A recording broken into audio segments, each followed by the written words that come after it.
Après avoir vu la notion de variabilité des charges et le tableau de résultats différentiels, nous allons voir maintenant une donnée essentielle qui s'appelle le seuil de rentabilité et les différents indicateurs de gestion. Alors j'ai conçu cette vidéo de façon un petit peu différente, vous allez voir qu'en fait c'est beaucoup de bon sens, des notions que vous connaissez déjà.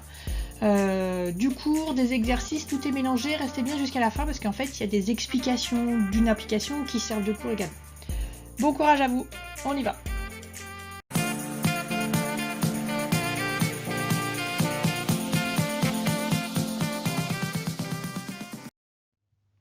Alors on va commencer exceptionnellement donc par une mise en situation. On a une société de conseil qui s'appelle Sigma Conseil qui vend des séminaires de formation à une clientèle d'entreprise. Chaque séminaire entraîne deux catégories de coûts, des coûts fixes et des coûts variables, qui peuvent être différentes selon le thème du séminaire. Chaque coût va être spécifique, ou en une partie en tout cas, spécifique au séminaire.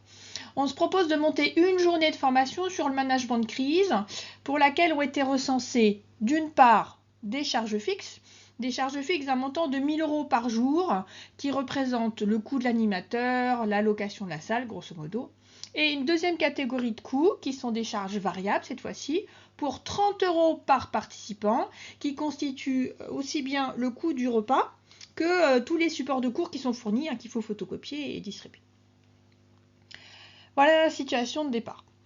Donc on se pose la question. Et donc l'intérêt des coûts variables, c'est qu'on va du coup pouvoir prendre une décision à court terme, donc à l'année, sur est-ce qu'on ouvre ou pas cette formation. D'où les questions suivantes. Donc étant donné qu'on va vendre ce séminaire à 100 € par jour, on a fait une étude de marché, on se positionne par rapport à la concurrence, donc 100 € par jour et par personne. Première question, les dirigeants s'interrogent sur la rentabilité de l'opération et donc ils voudraient savoir à partir de combien de participants est-ce que la formation va être rentable. Vous savez, sur des formations, des fois, vous voyez minimum tant de personnes. Typiquement, c'est ça. À partir de combien de participants est-ce que j'ouvre ou j'ouvre pas ma formation? Et deuxième question, à partir de quel chiffre d'affaires la formation est-elle rentable? Donc, c'est ce qu'on va faire ensemble. Donc, on a dit 1 000 € de charge fixe, 30 € de charge variable par participant et on vend ce séminaire 100 € par jour. Normalement, vous êtes capable de répondre, donc vous pouvez faire pause, essayer de trouver vos résultats à vous et puis on continue la vidéo ou reprendre la vidéo évidemment après avoir trouvé les résultats ou au moins avoir essayé y réfléchir. Donc, on va analyser la situation. Le point de départ, et ce sera toujours ça notre point de départ, ce sera la définition du résultat qui est donc la notion de rentabilité. On est rentable si on fait un résultat. Or, le résultat, on a vu en comptabilité générale que c'est le solde du compte de résultat, c'est-à-dire la différence entre les produits et les charges. Nous, ici, on est en comptabilité de gestion, on va simplifier énormément les choses et on va réduire quelque part la notion de produit juste au chiffre d'affaires, au produit vendu. Donc, c'est notre chiffre d'affaires. Et nos charges, on va prendre la totalité. Par contre, comme on a vu dans la vidéo précédente, on classifie ces charges, on les recalcule, redispatch en charges variables et en charges fixes. Donc, normalement, c'est produit moins charge. Donc, ici, ça fait chiffre d'affaires moins charge variable moins charge fixe. Donc, ce sera à partir du moment où on parlera de rentabilité et de seuil de rentabilité, ce sera toujours notre point de départ. Vous devez toujours commencer par là. Et donc maintenant, on va définir chaque élément. Donc le chiffre d'affaires, dans un premier temps, le chiffre d'affaires, c'est le prix auquel on vend notre séminaire fois le nombre de participants. Et donc nous, on cherche le nombre de participants qu'on va nommer X. Et donc notre chiffre d'affaires, ce sera 100 fois X. Deuxième élément, les charges variables. Les charges variables, on nous dit c'est 30 € par participant. On a dit que X, c'était le nombre de participants, donc ça fait 30X. Et enfin, les charges fixes. Les charges fixes, elles sont fixes, donc elles sont indépendantes du nombre de participants. C'est 1 000 € que l'on ait 10 participants ou qu'on en ait 15 ou 30, tant qu'on reste dans notre capacité d'accueil, on va dire, au niveau de la salle pour la formation. Donc ici, on a des charges fixes de 1 000 € en simplifiant un petit peu, quel que soit le nombre de participants, c'est la définition même d'une charge fixe.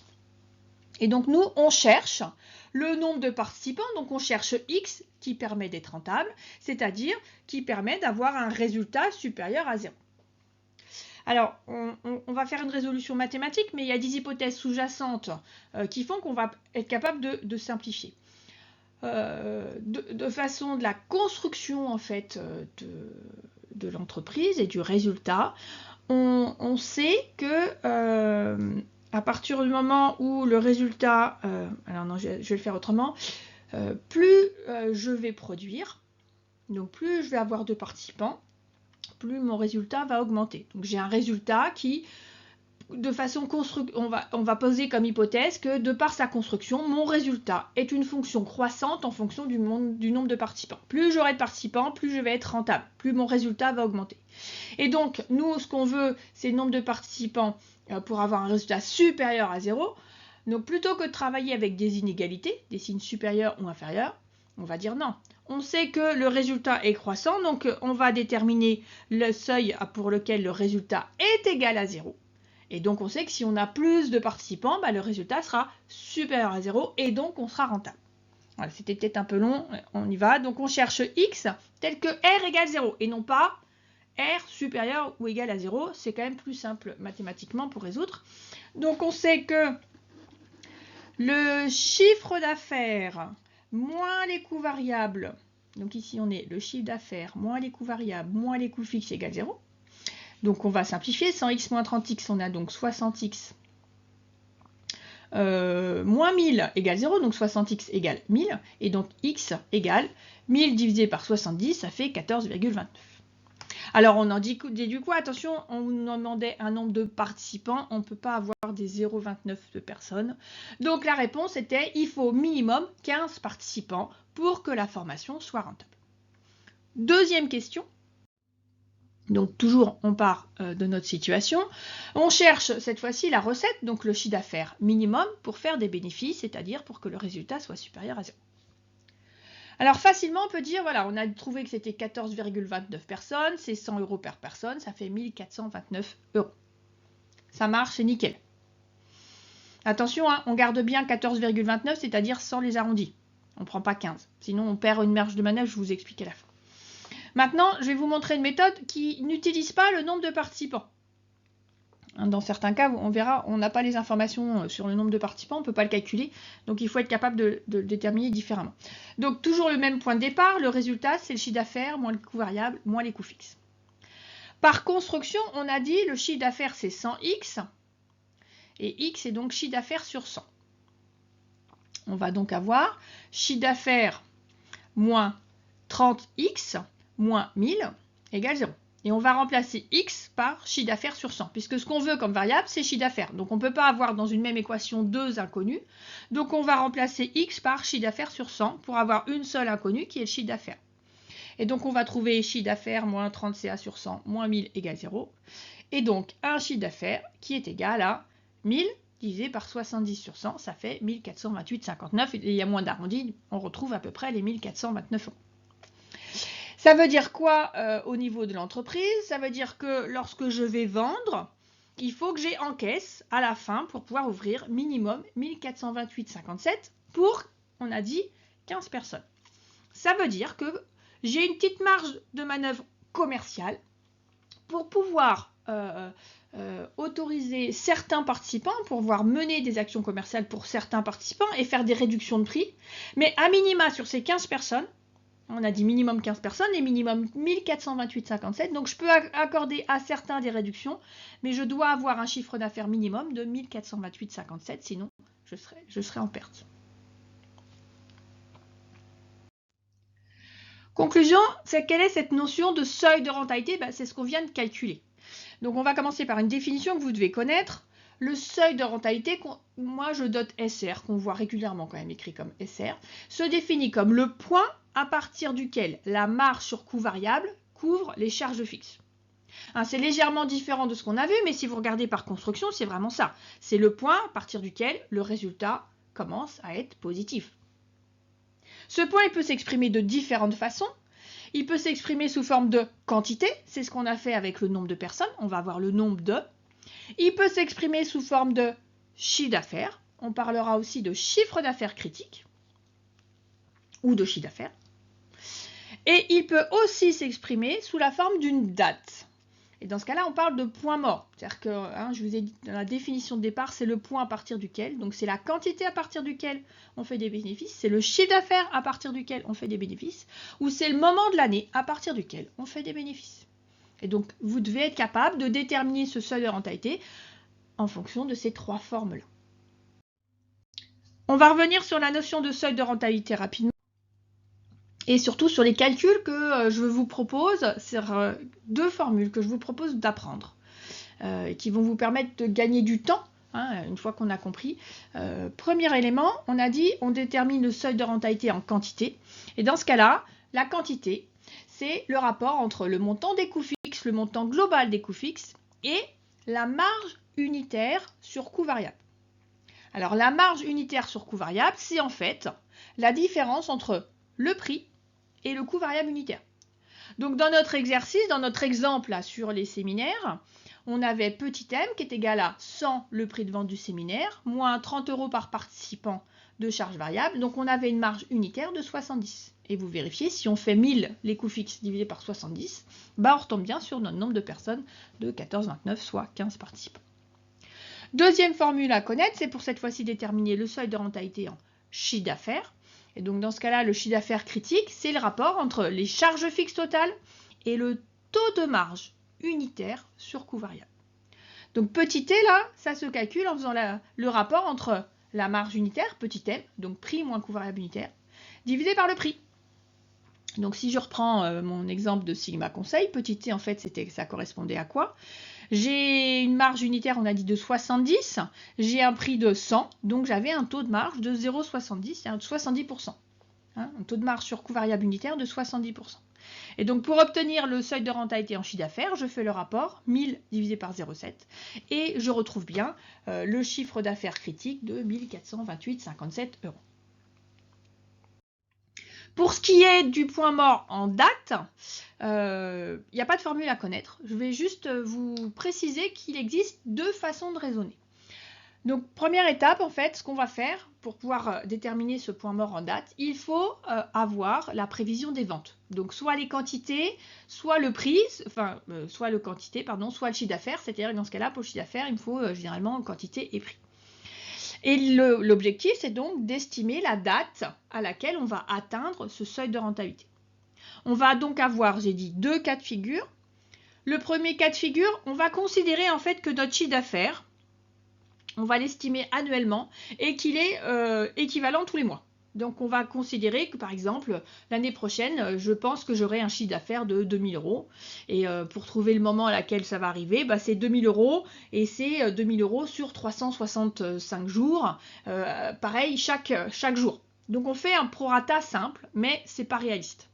C'est simple en calcul, mais c'est pas réaliste. C'est-à-dire qu'on sait très bien qu'une entreprise, quelle que soit son activité, il existe une certaine saisonnalité des ventes. Donc si on prend un cas un peu caricatural, mais que vous allez comprendre surtout en ce moment, c'est le chocolat. Le chocolat, on sait très bien qu'on ne vend pas beaucoup de chocolat au mois d'août. Par contre là, on est en période de Pâques, on va vendre beaucoup de chocolat. À Noël, on vend beaucoup de chocolat. Voilà, donc ce sont des activités où c'est typiquement très saisonnalisé. Mais même d'autres activités, si je prends par exemple Auchan, j'ai une saisonnalité dans l'année et en fait, il y a même une saisonnalité dans la semaine. Si vous regardez un petit peu les grandes... Alors, il ne faut pas que je cite qu'une seule marque, même si je ne fais pas de pub, mais si je prends les grandes surfaces, donc Carrefour, Leclerc et tout ça, généralement, lorsqu'on a une carte de fidélité, il y a un jour ou 2 jours dans la semaine où il y a des promotions. L'objectif des grandes surfaces, lorsqu'elles font des promotions 1 jour ou 2 jours dans la semaine, parce qu'on a une carte de fidélité, c'est justement de lisser et d'éviter ces pics de consommation durant la semaine, cette saisonnalité de consommation durant la semaine. Et en particulier, dans une semaine, il y a 2 jours où ça baisse un petit peu en termes de fréquentation. Ces 2 jours, c'est le mardi et le jeudi. Et donc, si vous regardez un petit peu, si vous êtes concerné, votre carte de fidélité peut vous donner 10% de réduction sur les prix Leclerc ou Super U ou Carrefour le mardi ou pareil le jeudi. Et généralement, c'est pour justement tenir compte de la saisonnalité des ventes et lisser un petit peu. Donc, toutes les activités, quelles qu'elles soient, subissent une saisonnalité des ventes. Et donc, lorsqu'on veut prévoir le point mort, c'est-à-dire le point à partir duquel on aura atteint notre seuil de rentabilité, il est peu réaliste d'être sur une répartition uniforme, donc on va plutôt aller vers une répartition des ventes qui va prendre en compte cette saisonnalité des ventes. Donc après, tout va dépendre du niveau de détail. On va pouvoir certainement, dans des entreprises assez importantes, aller jusqu'à une prévision des ventes au jour le jour. Souvent, on va quand même rester à des prévisions mensuelles qui sont déjà plus réalistes. Donc ça complique un petit peu les calculs. Et par contre, sur ces prévisions mensuelles, à l'intérieur des mois, on va considérer qu'on est sur une répartition uniforme. Donc l'idée, c'est de déterminer de ce prorata, encore une fois, et on va utiliser un prorata le mois auquel on aura atteint notre seuil de rentabilité. On va voir ça dans un exercice par la suite. Restez bien, vous allez tout comprendre.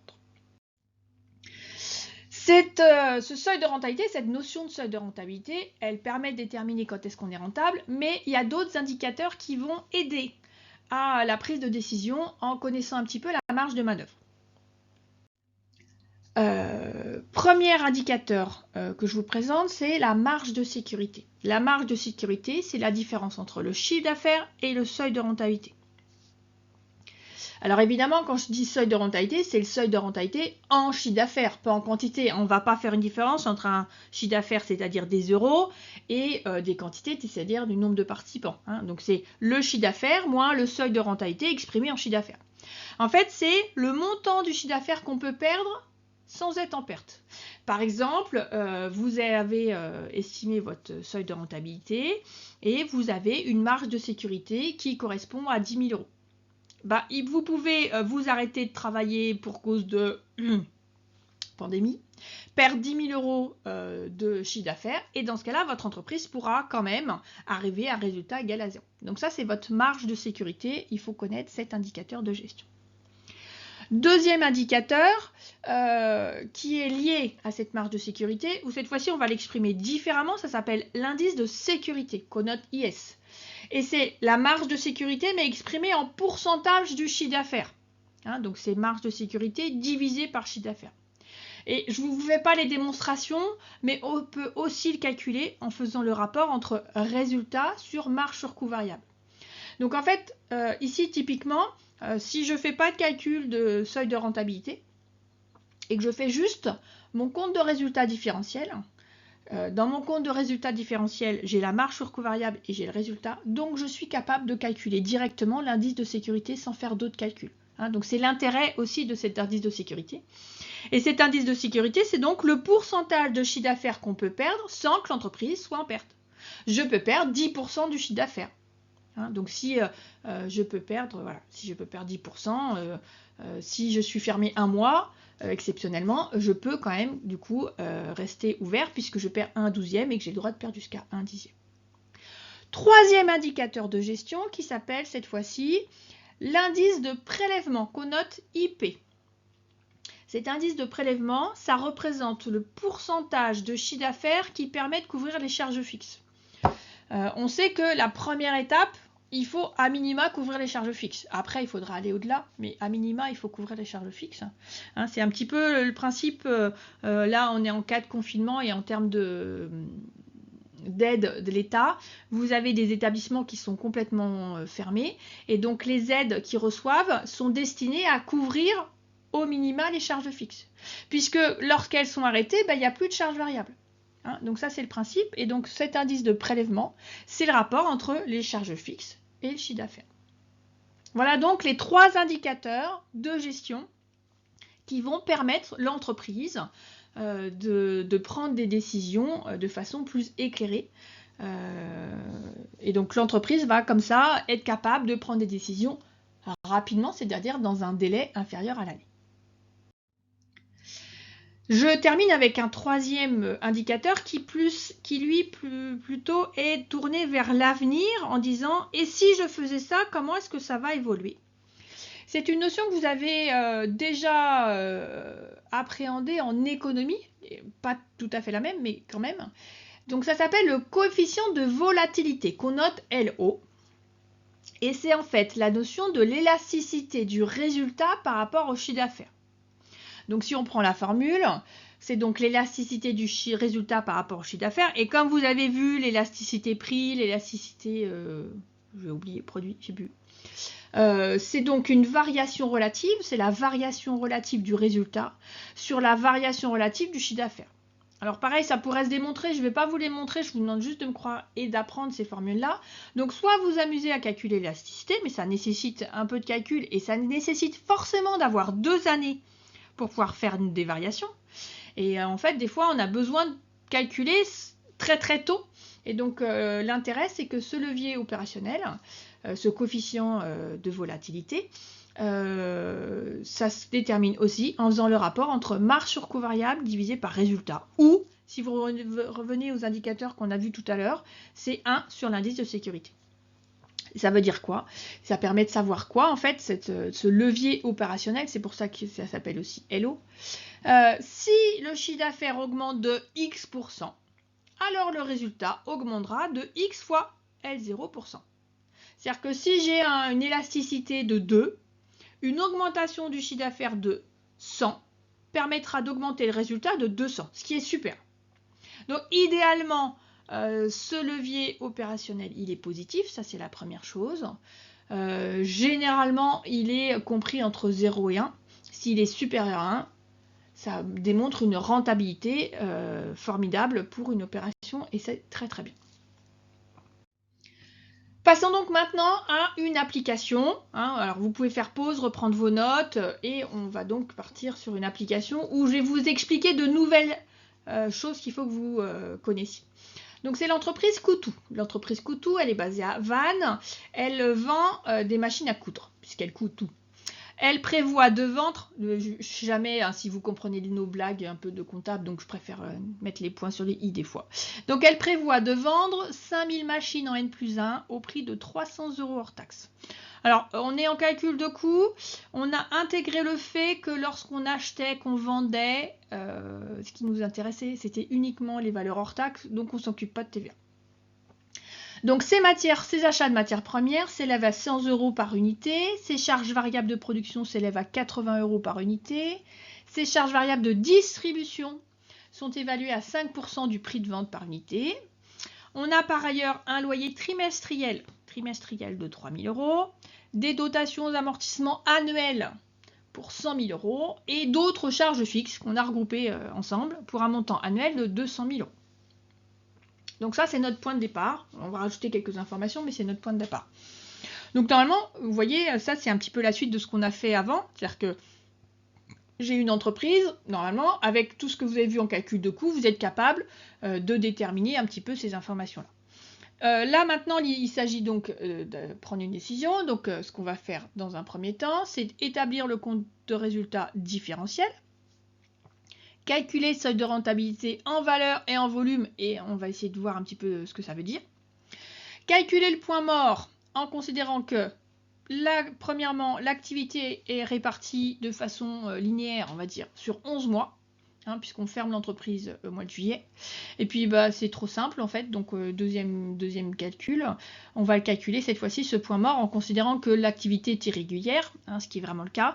Et vous voyez qu'on a réussi, en prenant en considération ce qui s'est passé les exercices avant, on a réussi à prévoir mois par mois combien on allait vendre, combien on avait de chiffre d'affaires par mois. Donc vous avez le tableau en dessous. Alors ça, c'est la première partie de l'énoncé. On verra la deuxième partie où on traitera plus des indicateurs de gestion. Donc, vous notez tout ça et vous essayez de faire l'exercice et on se retrouve pour la correction. Je vous rappelle que si vous ne vous entraînez pas, vous n'allez pas réussir à comprendre juste en regardant les corrigés. Première étape, c'est donc de déterminer le compte de résultat différentiel, c'est-à-dire faire ce compte de résultat en répartissant les charges en charges variables et charges fixes.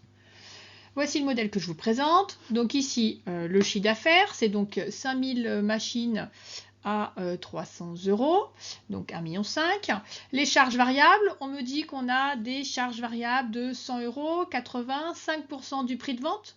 Donc on a des charges variables de 975 000, ce qui représente 65% du montant du chiffre d'affaires. Et donc on en déduit par différence, chiffre d'affaires moins charges variables, la marge sur coût variable de 525 000 qui représente, elle, 35% du chiffre d'affaires. Ça correspond au taux de marge, au petit t qu'on a vu précédemment. Les charges fixes, on a des loyers trimestriels, on en a 4 dans l'année. On a des charges d'amortissement annuelles et d'autres charges fixes. Donc, on a un total de charges fixes de 312 000. On a donc un résultat prévisionnel de 213 000 qui représente 14,2% du chiffre d'affaires, ce qui est plutôt honnête. On va donc maintenant calculer le seuil de rentabilité. Alors, on va premièrement calculer le seuil de rentabilité en pièces.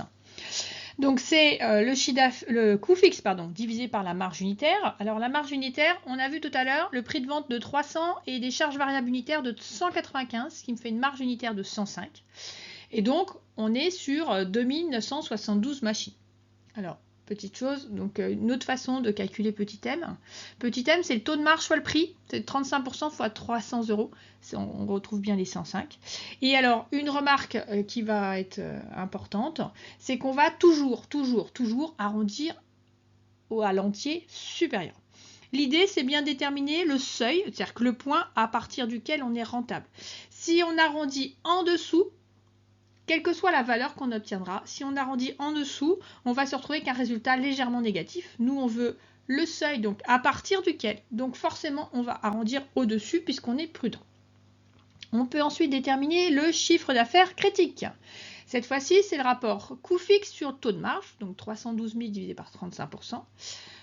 Et donc 891 428,58 €. Pareil, on a arrondi au centime supérieur. Et enfin, le point mort, c'est-à-dire la date. Donc là, il nous faut savoir à partir de quelle date est-ce qu'on aura atteint notre chiffre d'affaires critique qu'on vient de déterminer là, notre chiffre d'affaires critique, qui correspond donc à 891 428,58. On va déterminer donc le point mort en commençant par une activité régulière. Donc si on a activité régulière, on est sur normalement 365 jours. On nous dit que juillet est fermé, donc en fait on est sur 334 jours. On doit donc savoir, on va donc considérer qu'on fait un chiffre d'affaires de 1 500 000 € sur 334 jours. On veut savoir au bout de combien de jours on aura atteint notre chiffre d'affaires critique, c'est-à-dire 891 428,58. Donc on fait un prorata fois 334 divisé par, ça c'est le chiffre d'affaires annuel. Donc ça c'est le chiffre d'affaires annuel. Et ça c'est le chiffre d'affaires critique. Et donc, on tombe sur 200 jours. Ça veut dire qu'on aura atteint notre seuil de rentabilité au bout de 200 jours. Mais on nous demande une date, parce que 200 jours, comme ça, c'est pas facile. Donc, on vous demande de faire ce travail. Alors, un petit conseil méthodologique, 200 jours, il faut savoir à peu près sur quel mois on est, qu'on ne s'amuse pas forcément à tout calculer. Donc, si vous êtes divisé par 30, un mois de 30 jours, on est sur plus de 6 mois. Donc, on sait qu'il faut qu'on aille au moins... qu'on ait au moins les 6 premiers mois. Donc on va faire 31, plus 28 février, plus 31, plus 30, plus 31, plus 30, c'est les 6 premiers mois jusqu'en juin. On tombe sur 181 jours, il nous manque 9 jours, il nous manque 19 jours, pardon. Et donc on va trouver la date, le 200e jour, c'est normalement le 19 juillet. Sauf que le 19 juillet, en juillet on est fermé, donc ce sera le 19 août. Et attention, toujours, on arrondit à l'entier supérieur. Si maintenant l'activité est irrégulière, on va se baser sur le planning prévisionnel des ventes. Donc j'ai repris l'énoncé et le principe reste le même puisqu'on cherche à quelle date on va avoir atteint notre chiffre d'affaires critique, donc ici 891 428. Pour cela, de par notre planning, on va calculer le chiffre d'affaires cumulé. Donc ici, mon chiffre d'affaires cumulé, donc en janvier, j'ai que le chiffre d'affaires de janvier. En février, j'ai le chiffre d'affaires de janvier et de février, donc 150 000 plus 200 000. 250 000, ça fait 400 000. En mars, je veux le chiffre d'affaires de janvier, de février, plus mars. Donc 400 000 plus 100 000, ça fait 500 000, etc., etc. Et je cherche à quel moment j'atteins 891 428. Et si on regarde ici, je les atteins en septembre, puisque fin août, je suis à 800 000, et que fin septembre, je suis à 1 million. Donc, ça va être courant septembre. À partir de là, on va changer de paradigme, en fait, d'hypothèse, et on va repasser en mode linéaire. C'est-à-dire qu'on va considérer que durant tous les jours du mois de septembre, on fait le même chiffre d'affaires. On va enlever la saisonnalité. Ici, on n'a pas d'informations nous permettant de connaître la saisonnalité jour par jour, mais sinon, on pourrait rentrer dans le détail et faire jour par jour. Donc ici, je vais considérer que pendant les 30 jours du mois de septembre, je fais 200 000 euros de chiffre d'affaires. Hein, c'est ici, on me dit en septembre, je fais 200 000 euros de chiffre d'affaires. Je les fais donc en 30 jours. Et donc, je vais chercher en combien de jours, en combien de jours en septembre, je fais, eh bien, il me faut 891 428. Je suis à 800 000 fin août. Donc, il me manque en fait 891 000 moins 800 000. C'est combien de temps je vais faire pour faire un chiffre d'affaires de 91 428,58, sachant que je fais 200 000 euros en 30 jours. Voilà, donc on fait un chiffre d'affaires de 200 000 euros en 30 jours. On doit chercher combien de jours on va mettre pour faire un chiffre d'affaires de 91 428,58. Soit 91 428 fois 30 sur 200 000, et ça nous donne 13,72. C'est donc à la date du 14 septembre qu'on aura atteint nos chiffres d'affaires critiques, c'est-à-dire qu'à partir du 14 septembre, on sait que tout ce qu'on va faire va nous permettre de gagner des bénéfices. Tant qu'on n'a pas atteint le 14 septembre, on a un résultat qui est inférieur à 0. On complète un peu l'application. Alors, cette fois-ci, on vous demande de calculer la marge et l'indice de sécurité et de commenter le résultat. Déterminer quel serait le résultat de l'entreprise pour un chiffre d'affaires prévisionnel de 2 millions d'euros. Et question un peu liée, mais dit sur un autre angle, quel chiffre d'affaires l'entreprise devrait-elle réaliser si elle souhaite obtenir un résultat de 150 000 euros? Et puis graphiquement, et c'est là où je vais vous réexpliquer des choses, mais vous pouvez essayer de le faire, représenter l'évolution du résultat de l'entreprise et donc montrer à quel moment ce résultat passe par le zéro, c'est-à-dire à quel moment on atteint le seuil de rentabilité. Et quelle est l'équation qui va permettre de représenter les résultats de l'entreprise? Comment je fais ma courbe? Donc on va dire que X c'est le chiffre d'affaires d'entreprise. Et dernière question, toujours graphiquement, représenter deux courbes, le chiffre d'affaires et le coût total, CT. Et du coup, à quel moment est-ce qu'on atteint le seuil de rentabilité? C'est-à-dire à quel moment les recettes sont égales aux dépenses, c'est-à-dire le chiffre d'affaires est égal au coût total. Donc à quel moment les deux courbes se croisent. Et donc quelle est l'équation qui permet de représenter le coût total? Et cette fois-ci, on va considérer que X, donc là les abscisses, ce sont les quantités vendues. Voilà, je vous laisse essayer de réfléchir et on continue la vidéo. Première question, on me demande la marge de sécurité. La marge de sécurité, c'est la différence entre le chiffre d'affaires et le seuil de rentabilité. C'est donc 1 500 000 euros moins 891 428 que j'ai trouvé de chiffre d'affaires critique. Et j'ai donc une marge de sécurité de 608 571. Je peux perdre jusqu'à 608 571 de chiffre d'affaires, je serai toujours au-dessus de 0. Alors pas de beaucoup, hein, mais j'ai enlevé les centimes, donc 42 centimes, mais voilà, ça me permet de savoir en chiffre d'affaires combien je peux perdre. Parfois, c'est pas très parlant de l'avoir en chiffre d'affaires, parce que tout va dépendre du chiffre d'affaires, de l'importance de ce chiffre d'affaires par rapport au chiffre d'affaires total, d'où le deuxième indice, qui est cette fois-ci l'indice de sécurité, quel est le rapport entre la marge de sécurité et le chiffre d'affaires. Et là, on sait que j'ai un indice de sécurité de 40,57% du chiffre d'affaires. Je peux perdre jusqu'à 40,57% du chiffre d'affaires, je serai en résultat 0, je ne serai pas en perte.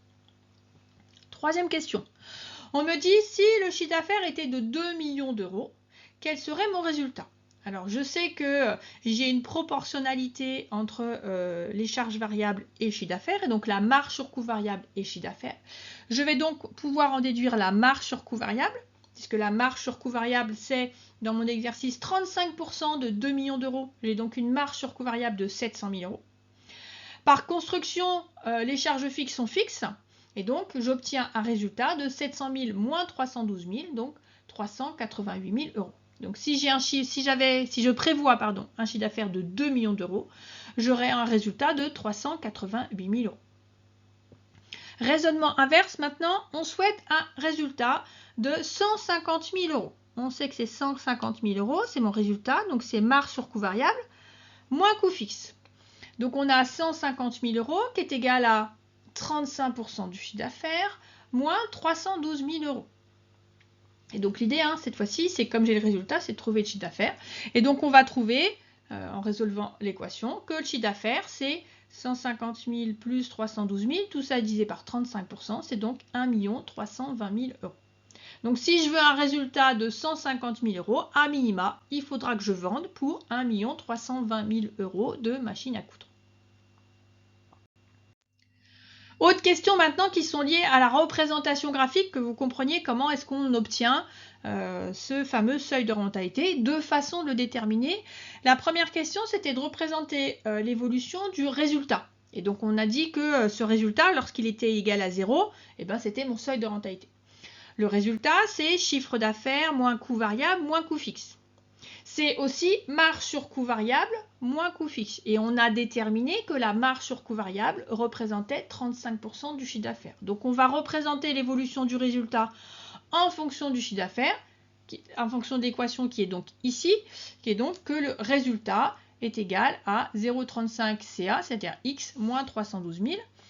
On va faire notre petite représentation graphique. Donc ici, c'est le chiffre d'affaires, le résultat, et donc je vais représenter ma courbe. Donc on sait que quand je n'ai pas de chiffre d'affaires, je vais faire une perte de 312 000 euros qui correspondent à mes charges fixes en fait. Donc pour faire une droite, il me faut 2 points. Hein. Donc je sais que si R égale 0, que si chiffre d'affaires égale 0, ici je suis chiffre d'affaires égale 0, résultat égale moins 312 000. Et puis bon, je connais un peu le seuil de rentabilité. Pour 150 000 euros, on l'a calculé tout à l'heure, pour 150 000 euros, il me faut un chiffre d'affaires de 1 320 000 euros. Hein, c'était une des questions tout à l'heure. Donc ici, j'ai donc mon deuxième point. Et donc lorsque je fais ma courbe, j'obtiens donc mon résultat. Et donc ici, à peu près, hein, j'ai mon résultat qui est égal à 0, qui passe de négatif à positif. Et ça représente mon seuil de rentabilité de 891 428,58. Si je regarde un petit peu de plus près ce graphique et ce qu'on peut en déduire, tant que je suis en dessous, en fait, je fais des pertes. Et quand au contraire, je passe au-dessus, je fais des bénéfices. Et en plus, je peux même vous dire que le montant des pertes ou le montant des bénéfices correspond en fait à l'air. Donc vous vous rendez compte que plus on avance, plus l'air est important, donc plus on fait des bénéfices.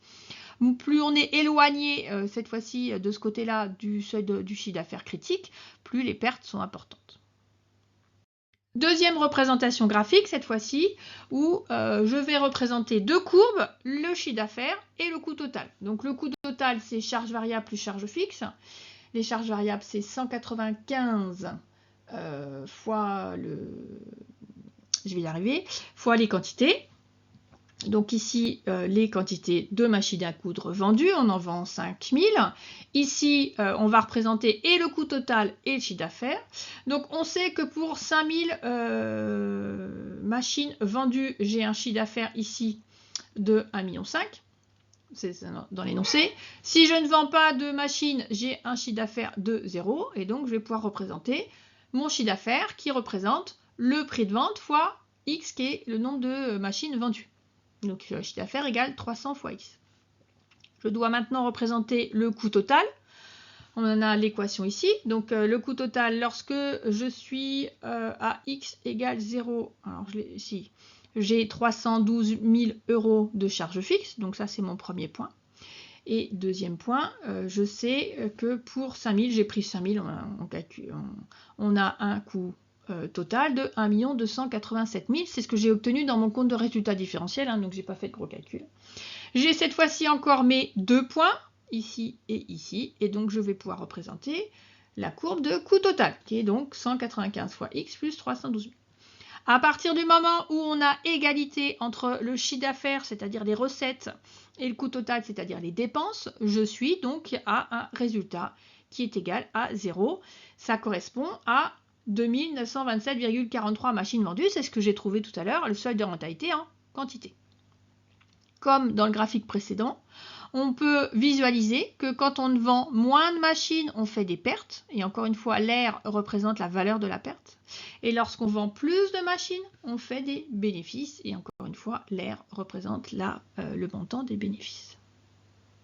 Voilà donc pour cette vidéo sur la notion de seuil de rentabilité et d'indicateur de gestion.